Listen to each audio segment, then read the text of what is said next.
মাদারীপুরের শিবচরের Duttapara union BNP আয়োজিত কর্মী সমাবেশ অনুষ্ঠিত হয়েছে শুক্রবার ২৭শে সেপ্টেম্বর বিকেল থেকে সন্ধ্যা পর্যন্ত। দত্তপাড়া ইউনিয়ন বিএনপির অঙ্গ ও সহযোগী সংগঠনের আয়োজনে দত্তপাড়া বাজার ঈদগাহ মাঠে এই কর্মী সমাবেশ অনুষ্ঠিত হয়।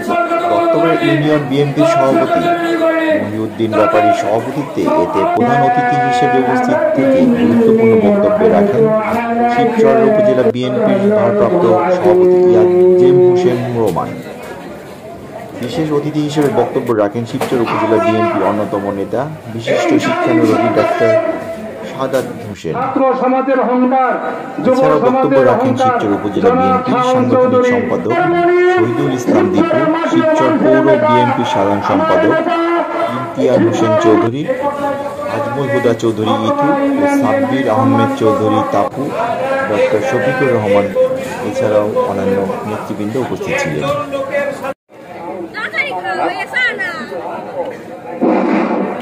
নাম ব্যবহার করে যদি অন্যায় অত্যাচার আচরণ করে দত্তপাড়া ইউনিয়ন বিএনপি কিন্তু এই শিবচর থানার বিএনপি জানে না, অনেকেই হয়তো ভুলে গেছে, মনে রাখে না, কারণ এখানে ওই সৈন্য ব্যক্তির জন্য বিএনপি সমাবেশ করা কঠিন ছিল।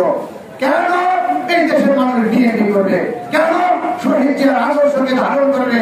কেন ধানের শীষকে ভালোবাসবে? বাংলাদেশের জমিনের চেহারা ভুলে যান, ওই চেহারা ভুলে যান। এই বাংলাদেশ শহীদ প্রেসিডেন্ট জিয়াউর রহমানের বাংলাদেশ, এই বাংলাদেশ তারেক রহমানের বাংলাদেশ। এই বাংলাদেশের এই এলাকায় শিবচরে কেউ অন্যায় অবিচার করতে পারবে না ইনশাআল্লাহ। তারেক রহমানের নির্দেশ, বিএনপির নাম ভাঙিয়ে যদি কেউ চাঁদাবাজি করে, হাত দখল করে, সে কখনো বিএনপি হতে পারবে না। তাকে ছাত্র জনতা মিলে উলঙ্গ করে রাস্তায় রাস্তায় পিটাতে হবে।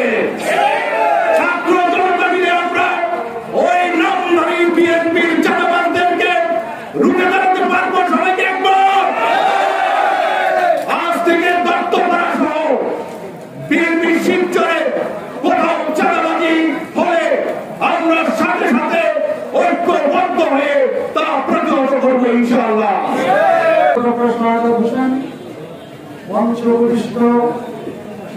নেতৃত্বে দল করার জন্য এগিয়ে আসার জন্য আহ্বান জানিয়েছি।